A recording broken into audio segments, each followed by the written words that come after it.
Hello everyone, this is Anand from Winny Immigration, and in today's video we are going to discuss about 10 pathways to move to Canada. If you're someone who is harboring a dream to move to Canada, then this video is exactly for you. Most people are under the impression that in order to move to Canada, they have only two pathways, that is on study permit or either student permit or in the basis of their work permit. But there are various other pathways through which you can apply or enter in Canada. So without any further ado, I'll start off.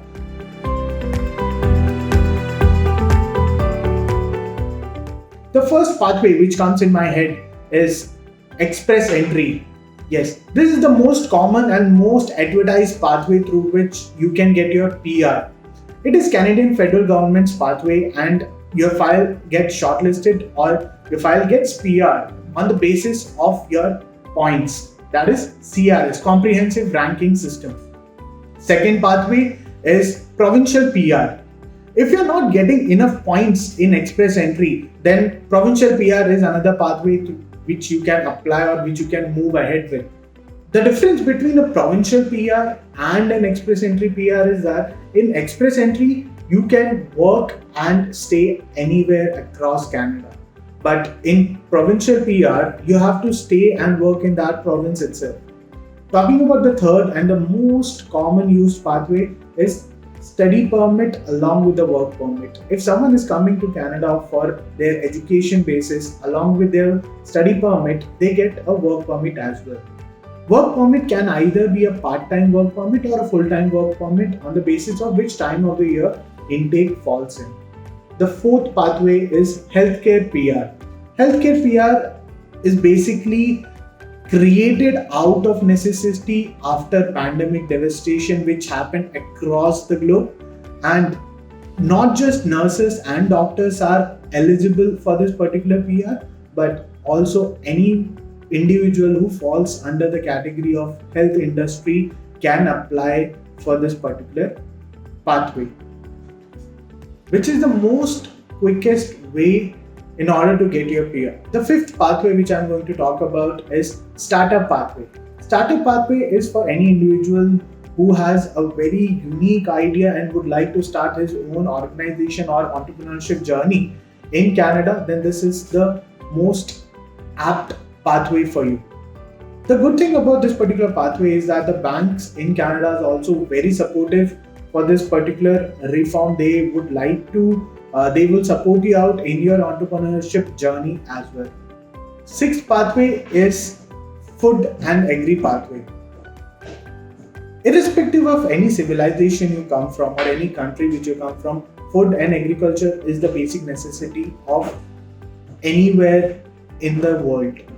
So Canada as a country is almost very supportive of their agriculture reform, and if you have any experience in food and agriculture, this is the definite and very good potential pathway for you. So the seventh pathway which I am going to talk about is caregiver pathway. According to the census, the Canadian average population age is inclining towards the old age, so automatically they need more support over there in order to help out this age population. So if you are someone who has done education as well as who has an experience in this particular industry, this is the pathway for you. Eighth pathway which I'm going to talk about is cultural as well as athletic pathway, which is also called self-employed pathway. This is for all the individuals who are into cultural arts, music writers, designers, creative artists, as well as athletes or sportsmen who have performed on an international level and who can contribute to Canadians' cultural arts as well as their overall holistic economy of cultural as well as sports activities. So if you have been involved in such activities, I would suggest you that please have a look at this particular pathway, because this is the most apt pathway for you. The ninth pathway which I am going to talk about is AIP, that is Atlantic Immigration Program, and Rural Northern Immigration Pilot Program.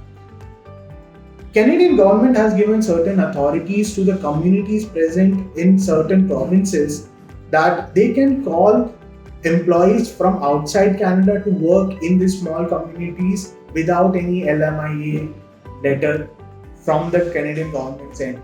So all you have to do is, like, if you get a full-time job offer letter from any of these communities which should not be a non-seasonal, then you can go over there and get your PR as well. The 10th pathway would be Refugee Asylum pathway.